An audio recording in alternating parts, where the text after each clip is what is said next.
So hello everybody. We're so glad that you come and joined us again in our lounge. Just now to put a few things out of the screen because our house is looking a little bit lived in. The lockdown has started to affect the look and feel of our home quite drastically. But we're so glad that you could join us and that you're here. We hope that you've had fun going over the notes from the last two sessions, that you've been able to find time to chat and work through some of the points we've said the last two times we've been together. So today we are going to be talking about the big topic of effective communication. It's probably one of the biggest things about marriage, the most difficult things to get right in marriage. And this is something for Sean and I we'll be very open and honest, that has been one of the biggest what would you say? Challenges, yes. One of the biggest challenges for us in our marriage. And we sit here before you having not completely worked through this section of our lives. Yeah, I've got it right. Lindsay's sort of like, she's still trying to get there. I've been trying to teach her how to communicate, but she's not quite there yet. I'm not going to let Sean speak for the rest of the night. So this is something that we would not say that we are professionals in just yet. But we have recently found some keys that have helped us unlock and start to change and work through this issue and become better in this area that we would love to share with you. The notes that we're going to be sharing tonight are actually from very good friends of ours, Wally and Shirley Gertzmeyer.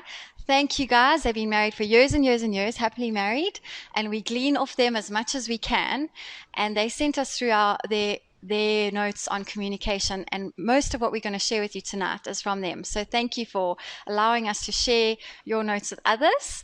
And just so that you know that this is something that we are working through, and we are going to be listening to our own selves tonight as well. Yeah, I think that is important, is that we are, and I think on many levels, everyone's in a different area working on certain things. And like Lindsay said, I think when we first got into our marriage, this has been the hardest thing for us. I naturally withdraw, don't want confrontation, don't like chatting about my feelings. Generally quite a closed book emotionally. Lindsay's the opposite of that. She loves to express how she's feeling, what she's feeling like now, and so the two together can actually be quite a traumatic experience for me and for Lindsay. But really the key to everything we're going to be speaking about, and this is really the foundation of what we have been saying over the last while in terms of this whole marriage course, and it's really a lens that we have to carry into our marriages. If we don't carry this lens into the marriage, everything we go over today is actually really meaningless. And it's the lens again, you're going to hear it again and again and again, of you before me. So in my communication and what we're talking about today, if we don't come in to this relationship or this area of communication and saying, I want to effectively communicate in a way that's going to be helpful for my wife, and I want to effectively listen, which we'll do on Friday, in a way that's going to be helpful for my spouse to communicate the deepest desires and dreams and all the stuff that she has inside her heart. So today we're going to be talking about how we can talk effectively. So when it's our turn to be the talker, how can we communicate with our spouse so that we can achieve connectiveness? And then on Friday, we're going to go on to how to be the listener, what to do and how to be a good listener. So to start with, I just wanted to share this thing, which has been a recent revelation for us and has been quite world and mind changing. And that is that effective communication fosters connection. And it sounds so simple, but for Sean and I, who were stuck in a rut of not being able to move and work into decent or effective communication, connection was never around when we were talking. It was often conflict, confrontation, and just uneasiness. And to the point where I think for Sean, and he can share a bit more about it, he actually believed that communication caused conflict. It didn't bring together, it separated. And something we've learned over the last while is that when you communicate effectively and the right way, you foster connection and you foster coming together. And it's been really exciting for us to see that as we've practiced and put into place things that we have decided to do. We've seen that, there is connection when you do it well. So I just wanted to read a scripture first. There's a scripture in Ephesians. It's Ephesians 4, verse 29. I'm just going to read it from my paper so I don't get it wrong. And it says, "Do not let any unwholesome talk come out of your mouths, but only what is helpful for building others up according to their needs, that it may benefit those who listen." So while we talk about the topic of speaking and talking to our spouses, do not let any unwholesome talk come out of your mouths, which is quite a hard thing to do when you're married and you are spending 21 days locked down together. It can get a bit grisly at times, but only what is helpful for building others up according to their needs. And this is so amazing that you before me, I'm only going to say what is going to build my spouse up according to what they need, and that it may benefit those who listen. So we want to, what comes out of our mouths and our communication towards each other must benefit us. So there are 3 levels of communication, which is courtesy of Wally and Shirley, and I just loved how they talked about these 3 layers. And the first layer is small talk. And this is the kind of talk that's like very basic. How are you? How was your day? What did you do? Shall we mow the lawn this week? Shall we clean up the kitchen today? Just those random small talk things that we do. And this is the only form of communication we are doing with our spouse. Our communication and our conversation can get very dry and things can die out really quickly. Yeah, this is sort of that communication that you get from your kids when you pick them up from school. Yes. It's like, hey, how was your day? Yeah, fine. What did you do? Nothing. I can't remember. So what did we pay your teacher for? So that's sort of I think we can do that, especially men. This is like our go-to area. So when you've had a hard day, you are tired or you've done something big, you come home, and it's very easy to fall into the trap of just keeping things at small talk. So how was your day? No, I was fine. What did you get up to? Oh, just work. And we never really get into what we went through in the day, what we experienced, what we felt. And for guys, we don't need the details. We're happy with just the brushstrokes of what happened in the day. But for our partners, if we want to communicate with the lens of them before us, it's really important to then get into the next step, which is sharing your ideas and opinions. So point number 2, the first one is small talk. Second is sharing your opinions and ideas. And this is the start really of getting into a deeper level of conversation. But this is also the point that things can start getting a bit funky in your relationship, or you can get levels of hurt. For instance, bringing home a dream or an idea to your spouse, like, hey, I really want to do X, Y, Z. I really feel like we should be doing this. And then being rejected, saying, no, I think that's a stupid idea. And then you can see what happens after that. There's that back and forward. And from that place, you can say, geez, actually, this is too hard for me to communicate these deeper levels of my dreams and ideas. It's just easier to keep it small talk and do all my dreaming by myself. So this is the level that we really start to see true emotional intimacy start to take place. And you're able to share at this level when you feel comfortable and you feel relaxed enough and that you trust your spouse enough to start to share some of the deeper, intimate parts of who you are and the feelings that you have. And we really start to see a lot more of a richness come in our marriage and our communication with each other. And then the third step, which is the third layer, is feelings and emotions. So this is when we get to a place where we can really start describing what's going on the inside of us, where we really can start to bring out things inside of us that are not necessarily even things that we like or we'd like to say out loud, but we believe that it's a safe place for that communication to start to take place, where we can speak honestly, openly, and vulnerably with each other. How we feel about our partner or how we feel about situations that we might be experiencing. So big generalization here for men. This is the scary zone. This is like D-Day. Walking to the beaches of Normandy. Oh my word, things are about to get shot up here. There's emotions, there's feelings, there's all this stuff going down here. And this is a really important place for deep level connection. And it's so surprising because like often you think, even as a guy, like, oh, I don't really need to go there. But let me say something. When you get into this, this giving your feelings and emotions to your spouse and getting into that deep stuff, what Lindsay said earlier about it fosters connection. I tell you what, it is the most amazing thing for your marriage to foster that connection, where all of a sudden she starts to understand why you're doing what you're doing or why you didn't do what you did because of what you are feeling deep down inside.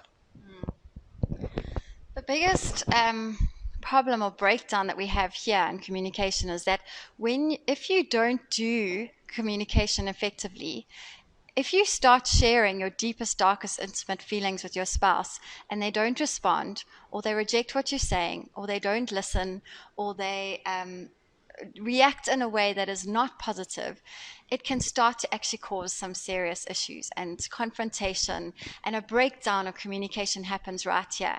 And for some people who have been brave enough to share from their deepest, darkest space for the first time, being shut out or shut down immediately by a spouse who has not taken the time to respond effectively or communicate effectively, this can be totally soul destroying and actually block them up, and you may never move into that space again. So this deep space that we want to be at, that we want to have in our marriages, this is so important that we do communication properly and well. Yeah, so a good example of this, I mean, I think the point of communication is that you learn to communicate. So one, there has to be a level of grace from both sides. So if we're going to talk a little bit more about how do we communicate, how do we get into a conversation, a deep conversation, and the do's and don'ts. But you can see where this can be very hurtful. Like, I could go into that deep, dark place. Like, imagine this. I just feel totally trapped in this marriage, and sometimes I wish I never married you. And that's this like hectic feeling that you're feeling inside, that you're just dropping this bomb on your spouse for the first time. She's never had it. There are so many different other ways that you can communicate these deep feelings that is helpful, which has my wife's heart in mind, which is a gentle thing that can be broken very easily with this terrible thing called the tongue. Yes. So before we move on to the next section, we would like to ask that you would ask yourselves a question tonight. Which level do we feel that we are in at the moment in our marriage? Are we in the small talk level? Do we barely tap into anything deep? Do we find that sharing ideas and opinions works as well, but we actually have never been into that deep emotional connection? Or are we actually doing well in this area? When Sean and I were talking about it, we said, we can bounce between small talk and sharing ideas and opinions quite easily. It comes quite naturally to us. But this deep section is what we've been trying to work on. So let's talk about hindrances to meaningful communication. What can destroy communication in our marriages? And there are a couple of reasons here that Wally and Shirley have shared with us that are really nice starters for you to start asking yourself the question, why? What is hindering our communication? Why do we always land up in an argument or conflict? Why do we not feel connection after we've talked with each other? And so to get us started, the first one that we have here is that you've never learned how to share your feelings. And this is Sean's one. Yeah. So this can be there can be a number of reasons why you've felt this way. So maybe you were brought up in a home where you were told to keep quiet the whole time. You were told to, if cowboys don't cry, and not express your feelings. So, or even if something went down in the family context, it was better to ignore it, not to say anything or do anything about it. So the best posture to take when something dramatic happens is just to keep quiet about it, sweep it under the carpet, and it will soon sort itself out. Or that can also happen in the marriage context. So maybe you are someone that does communicate really well, and you've got into this marriage context, you've communicated some of that stuff, and maybe the how of maybe in your family context growing up, it was like you just say what you do, you land the truth, and it explodes on the table, and everyone explodes their stuff, and anyways, it gets settled, and everyone's all happy at the end of the day. But you bring it into another context of your marriage, and you do the same thing, and all of a sudden it's a massive tragedy, and the person doesn't want to speak to you for a couple of days, and they're hurt and offended by you, and you're like, what? That's the way I've always communicated.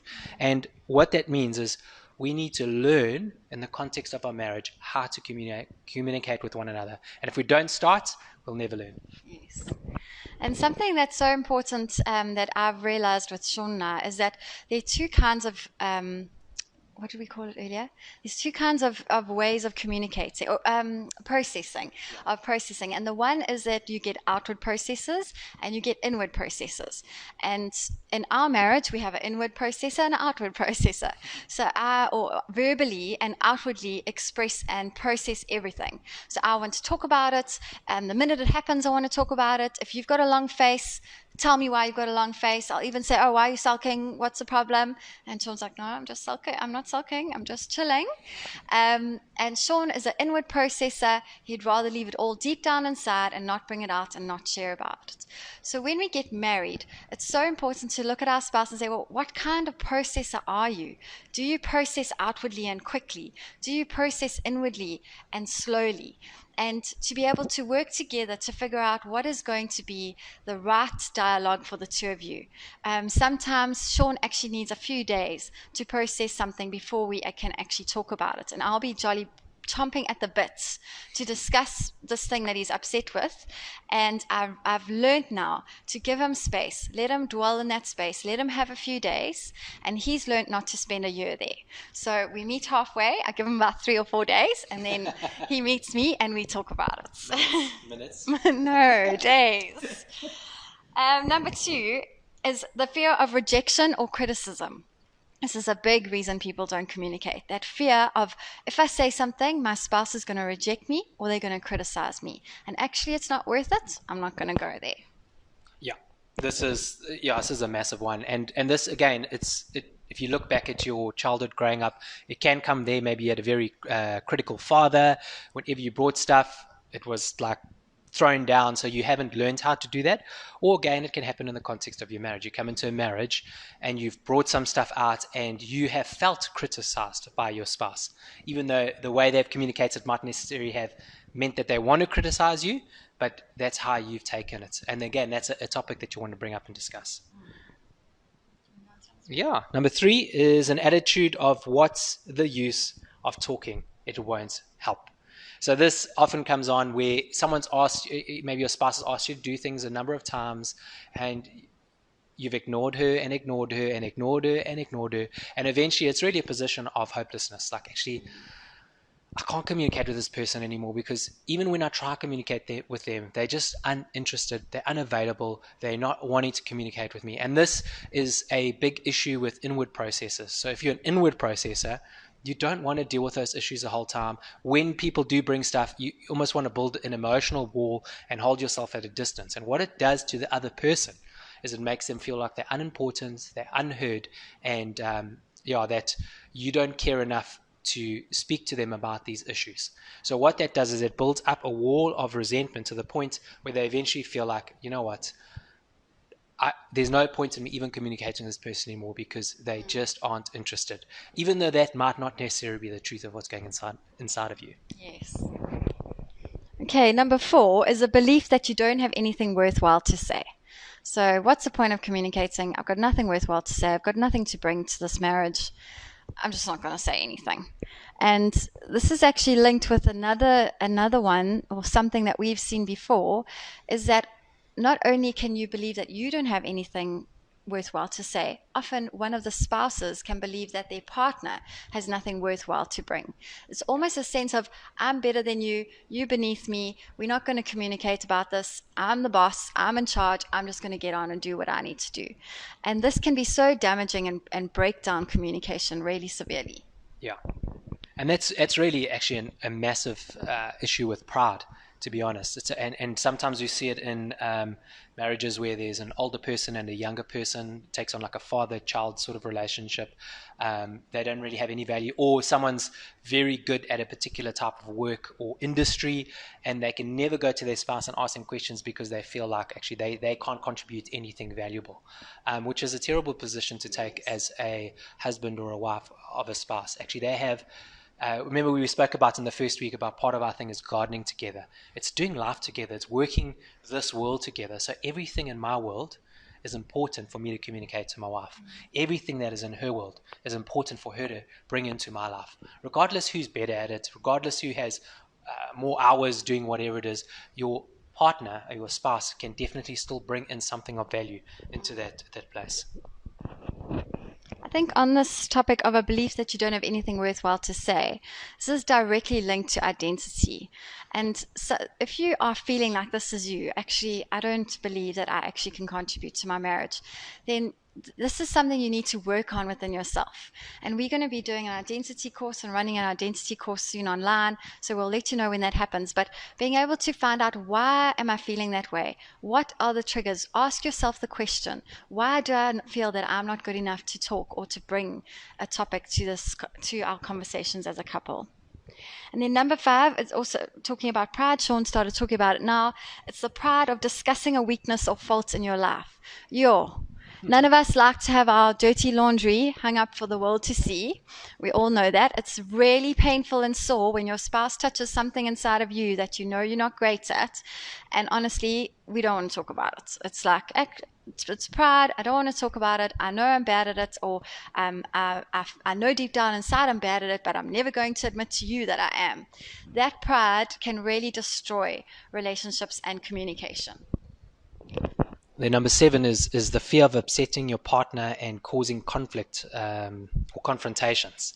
And this again is for those that don't like conflict, avoid conflict, and don't like dealing with the emotional stuff. They like to inwardly process stuff. So often you don't want to say things or be truthful about how you're feeling, because you don't want to upset them. Because when they upset, straight away there's this big emotional stuff that you have to deal with, this big mess, or you feel like you're causing a mess. But let me say this, that if you are that type of person, again, it goes back to point number 1, maybe you've just never learned how to share your feelings. And it's a learning process. Go to your spouse or whoever to say, listen, I'm not good at this stuff. Please can you have grace as I share this stuff in the context of our marriage. It might be really hurtful, but I probably don't mean what I'm saying. I'm just bringing it up for the first time. Please help me with it. If I'm unhelpful in the way I speak, let me know, and have that sort of two-way communication. But as you go there, as you start taking down those walls in your life, as you start getting into those deep things, and you stop fearing that you're going to hurt the person, what it does again is it brings connection. When I don't do that, so when I constantly hold back the things and I don't want to hurt her, they constantly feel there's something not right. There's something missing. There's something they're hiding from me. And what it does is it brings mistrust instead of bringing trust into the relationship. So the next one is self-centeredness or selfishness. That's a really big deal. We've talked about it a lot on this course already. And again, it brings that in that me before you lens, that actually it's our time to lay ourselves down and to bring up conversations that are difficult and hard for us because we put our spouse before ourselves. And then number 9 is familiarity. Oh, this is your thing. You explained this to me so well today. I hope so. Familiarity. And it's like with anything in life. New job, get there, wow, it's the best thing in the world, amazing. And get home and you tell your whole family, like, this is what's happened in my day. It's all these wonderful things. By year 3, it's, how was your day? Fine. What did you do? So familiarity, when you've done something or you've been in a relationship for so long, sometimes you take the other person for granted, or you put them in a box. You think they are just like this. But in actual fact, what's happening is they are constantly growing. They're constantly becoming something, becoming someone. And unless we are constantly communicating, we're never going to get to learn who this person is becoming on that journey. So you can get familiar and just think that they are who they were 10 years ago. When in actual fact, that's not the case. So we want to constantly communicate with one another, and so that we don't have familiarity in our relationship. And then the last one is the good old procrastination. We just put it off and we put it off and we waste time and we not actually get to the conversation. And that can also really put us on the back foot when it comes to communicating. This is your one. Oh, thank you. Oh, yes. So effective communication involves talking. It involves listening, and it involves understanding what the person is trying to say to you. And then on top of that, it also involves empathy and being able to understand and feel what your partner is feeling, and to say, I understand, I see where you're coming from. And that for me was a real eye-opener, that the empathy part of communication is what actually fosters the connection. We can talk well, we can listen well, but if we don't empathize with each other and actually get onto that person's level and fully understand what they are saying and how they are feeling, we're not able to foster connection between us. Sean and I had the privilege of sitting on Misha and Peter Loch's couch. So you were not Misha, by the way? And they helped us go through a process of being able to talk and listen to each other and get into some deep parts so that we could understand one another. And I cannot tell you the connection that was formed afterwards. And being able to open up your eyes, open up your ears, open up your face and say, I'm here, I'm committed, I'm going to understand so that I can empathize with you. It really, really builds connection. So understanding is the key to intimate communication. We need to be able to communicate information or feelings to one another in such a way that the other person can accurately receive it. So we give it so the other one can receive it. We speak it effectively and we listen effectively. And then just to go back onto this thing again, the tongue is such a dangerous weapon that we can use in our relationship. We're going to talk a little more about it now going into communicating effectively. But honestly, this thing here, if you don't have anything good to say, if what you're going to say is going to be damaging, rather, a good friend of mine taught me, it was Miguel Menezes. He says, if you got something really bad you want to say, he says, go like this. He says, stick your tongue out and bite down. Really, really hard. Even if it has to bleed, you bite down and you don't say it. And so just watch your tongue in your marriages. Okay, so we're going to move into a new section of the course today. Yes, we're moving on. Sean's telling me we're running out of time. And that is, how do we improve our speaking skills so that we do not damage each other, but rather communicate effectively and build connection? So we've got 5 little points of how, when you are the speaker, when it's your turn to talk, how are you going to speak and share your information with your spouse? And number 1 would be, start screaming and shouting and swearing on the top of your voice. No. Would not be number 1. Number 1 is timing. Choose the right time to communicate with your partner. And boy, was this something that I did not know about. I, just being the outward communicator, the outward processor that I am, whenever I felt something, whenever it came through my mind, I just fired it out, boy. And it didn't matter what was going on in our house at the time, but I was ready to tell Sean what I thought and how I thought about it immediately when I wanted to. Yes, sniff, sniff, lots of tears. And only recently, I'm very ashamed to say, did I realize that this is not the right thing to do. You have to pick your timing. There's no point offloading to your husband or your wife the minute they walk in through the door after a stressful day at work and just piling a whole bunch of stuff on them as they come in. It's going to end in confrontation. Or to I loved Wally and Shirley's example in their notes. They said, don't start speaking to your wife or your husband if you'd like to speak to them about how we can minimize or bring down our budget or our spending in the food category. The minute she's slaved over a meal for 3 hours and served you up this delicious meal, you start telling her how we overspending.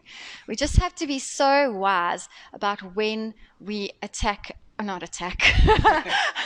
when we approach certain topics and when we start communicating them with each other. And something that we've learned and has really helped us, thank you Misha and Peter, is to set a time and set a date for a conversation, especially those really big things, when there are these big rocks in your marriage that you just can't seem to get past, and you need to have effective communication around it, to rather set a date and say to your spouse, I would like to speak about X. When can we do that? And to put it in your diaries and to rock up on that day to discuss the topic. Yeah. Just one little point on that point of the points upon the other points, yeah. That's so cheesy, yeah. I think it's so easy, especially those that don't like communicating or are more withdrawn. It's very easy to be the punching bag. So you can walk in there, you can just keep quiet and you can just take it. And effective communication is not doing that. It's keeping quiet in a situation like that. Maybe you walk in and you're getting a whole shots fired at you. It's just to very calmly and nicely say, babes, or whatever you call your spouse, would you mind if we chat about this a little bit later? And for her, it's a reminder like, oh, flip. Okay, yes, I'm just going crazy here. I'm going crazy. And for you, it's also just not accepting that, because generally you'll feel abused by that sort of language, like shot. Just hold a sec here. Do you mind if we chat about this later? And then honoring that. going and actually having the conversation later, because there's something that's bugging her, and you need to get out of your little box, out of your little hole, and say, okay, let's make the time later to go for it. And then the second point around effective communication is really develop a pleasant tone of voice and be positive. So put your happy face on. The best way to speak to one another is to be kind to one another, to be loving towards one another, to not shout, to not swear at each other, to not throw the toys out the cart, to not get angry and frustrated and that they're not hearing you. That's just the absolute worst thing to do. And I think fortunately this has been a really good part of our marriage. We don't shout, we don't freak out at each other. We're quite level-headed generally.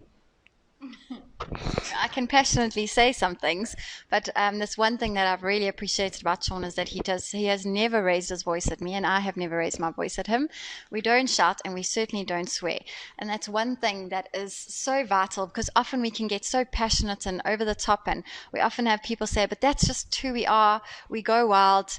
It's not helpful. It doesn't build connection, and it also is dangerous for your kids. It's not nice for kids to witness screaming and shouting and swearing. Rather, hold your tongue, set a time, and talk about something calmly, and when you are both feeling level-headed and not in the moment. And when we say develop a pleasant tone of voice and be positive, think about the words that you're going to say. How can I communicate this? I'm sure most of you heard this before. When we want to communicate with something, the last thing we have to do is, you always, you always do this, and you are always irritable, or you always don't do that. But to rather use the words of I feel, or when you do this, it makes me feel. So we're not attacking each other. We are sharing our feelings with each other. We're explaining the emotions and the context behind what we are needing to talk about. So let your speech be uplifting, encouraging, and affirming. So not critical, not name-calling, not belittling. And we're not talking about the listener now, but if I can just add in, when you are the listener, be careful what you are talking back when you are listening. Remember, you're supposed to be listening, and remember the conversation that comes out of your mouth should be uplifting, affirming, and never belittling, never name-calling. And then point number 3 around this communication is be clear and specific.